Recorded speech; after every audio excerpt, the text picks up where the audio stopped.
ঠিক রাত 12টার পর বাড়িতে আসছি। তো বাড়িতে এসে কোথাও একটু বসার জায়গা নাই।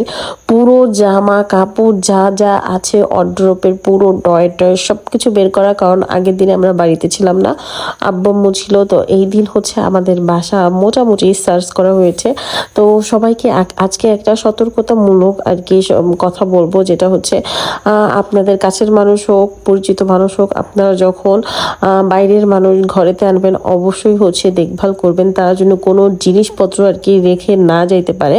তো যাই হোক, এখানে পুরো বাসা হচ্ছে প্রশাসনের লোকই আর কি মানে যত যা চেক করা, বাট আলহামদুলিল্লাহ কোনো কিছু পাইনি, কারণ আমাদের কাছে ওরকম কোনো জিনিসপত্রই ছিল না।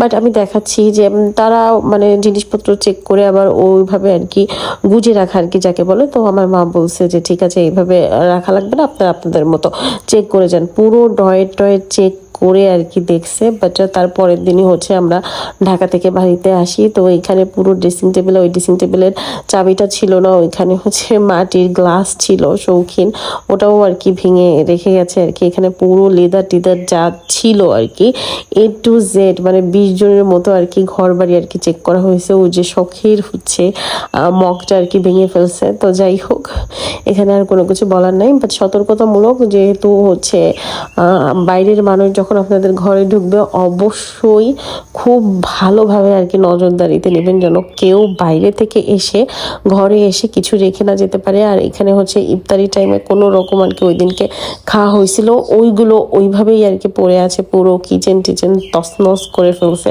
যে জিনিসগুলো দেখাচ্ছে এগুলো গোছাতে গোছাতে মিনিমাম 10 থেকে 15 দিনের মতো লাগবে আমাদের, মানে পুরো A to Z আর কি যতটা হেনস্থা করা যায়। আর এখানে সিসি ক্যামেরা ছিল।